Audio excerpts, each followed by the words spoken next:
À première vue, la grande question est de savoir si Zelensky va rencontrer Poutine. En réalité, la vraie question est beaucoup plus embarrassante. L'Europe est-elle capable de tenir le volant de sa propre sécurité quand les États-Unis regardent ailleurs? Depuis le début de la guerre en Ukraine, les Européens répètent les mêmes mots. Solidarité, soutien, unité, paix juste, garantie de sécurité. Mais derrière ces formules, il y a une réalité plus dure. L'Ukraine ne demande plus seulement des discours, elle demande des systèmes de défense aérienne, des intercepteurs, des missiles, des garanties concrètes, une capacité de résistance dans la durée.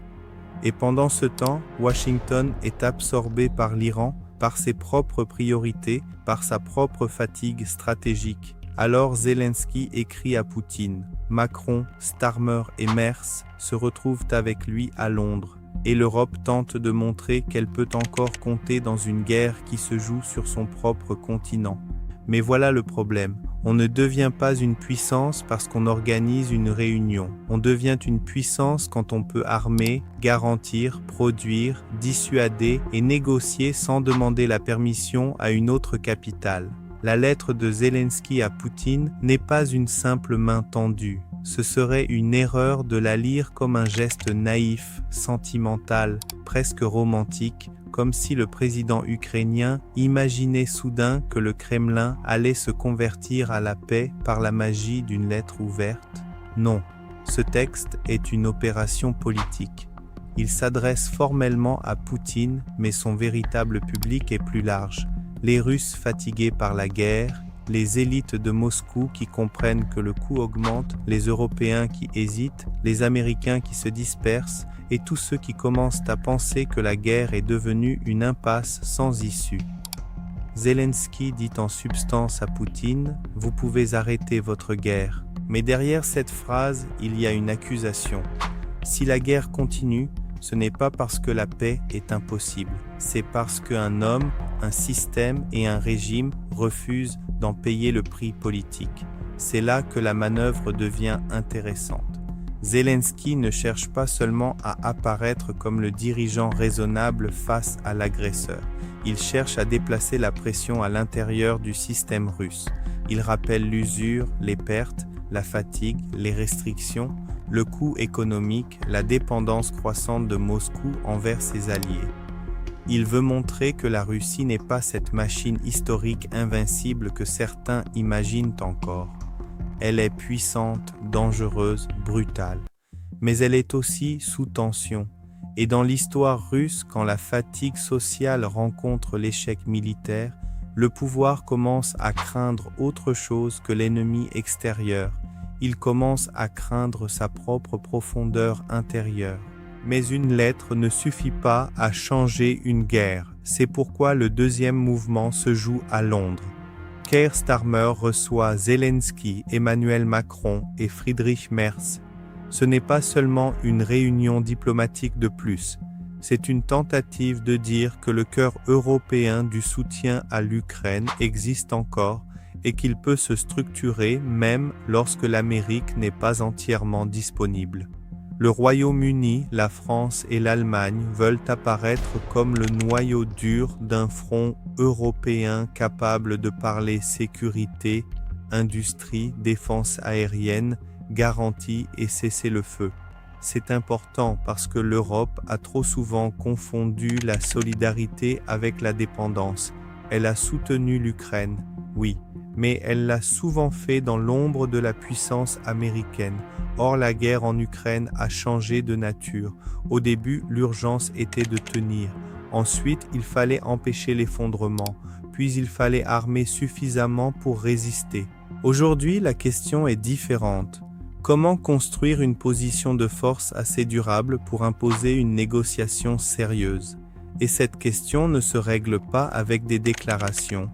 Elle se règle avec des usines, des stocks, des systèmes anti-aériens, des chaînes de production, des budgets militaires et une volonté politique. Les dirigeants européens peuvent appeler Poutine à un cessez-le-feu immédiat. Ils peuvent parler de paix juste. Ils peuvent condamner les bombardements russes. Mais si l'Ukraine manque d'intercepteurs, si les stocks américains sont sollicités ailleurs, si les capacités européennes restent insuffisantes, alors la diplomatie européenne se retrouve nue. C'est le point central. La souveraineté ne se mesure pas dans les communiqués finaux. Elle se mesure dans ce que vous êtes capable de produire quand la guerre dure. Les missiles hypersoniques, les drones longue portée, les attaques contre les villes, les incursions près de territoires de l'OTAN, tout cela rappelle une vérité que l'Europe a voulu oublier pendant 30 ans. La paix ne se maintient pas seulement par le droit. Elle se maintient aussi par la capacité crédible de rendre la guerre trop coûteuse pour l'adversaire. Et sur ce terrain, l'Europe paie le prix de décennies d'illusions. Elle a cru que la mondialisation remplacerait la puissance, que le commerce remplacerait la stratégie, que l'Amérique resterait toujours disponible, que l'industrie de défense pouvait être traitée comme un dossier secondaire. C'est ici que le rôle de Macron devient politiquement sensible. Depuis des années, le président français parle d'autonomie stratégique européenne. Ses critiques y voient parfois une formule abstraite, un réflexe gaullien modernisé, une manière de donner à la France un rôle qu'elle n'a plus vraiment les moyens d'assumer seule. Mais la guerre en Ukraine rend cette idée beaucoup moins théorique. Si l'Europe ne veut pas dépendre totalement des oscillations politiques américaines, elle doit être capable de peser par elle-même. Cela ne veut pas dire rompre avec les États-Unis.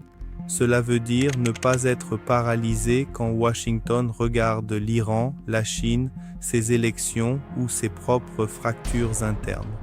Alors, faut-il parler à Poutine ? La question est mal posée.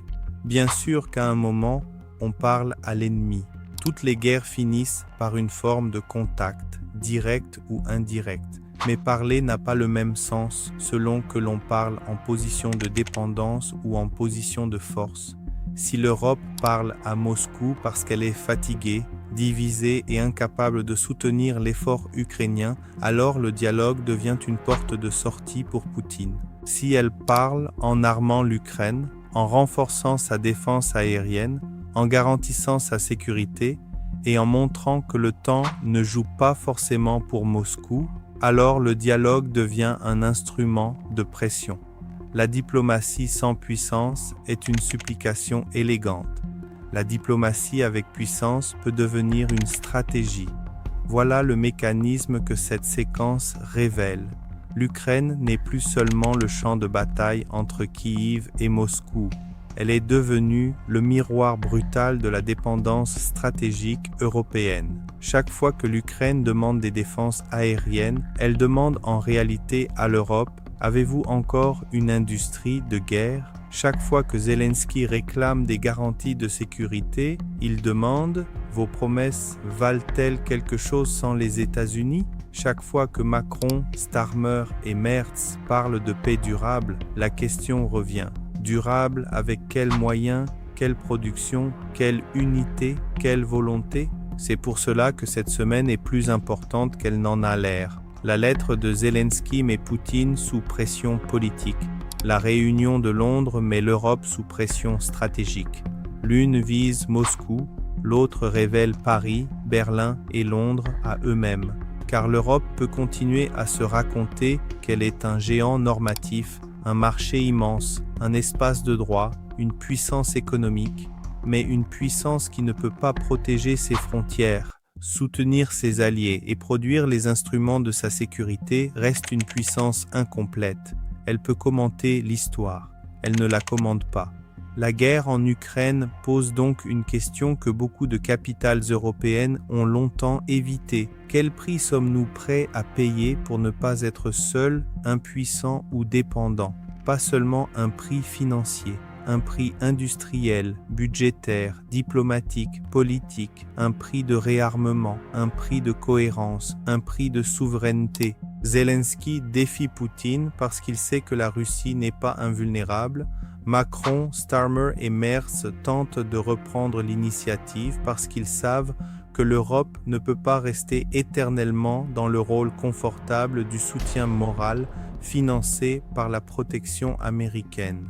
Mais entre tenter et réussir, il y a un gouffre. ce gouffre s'appelle la puissance réelle.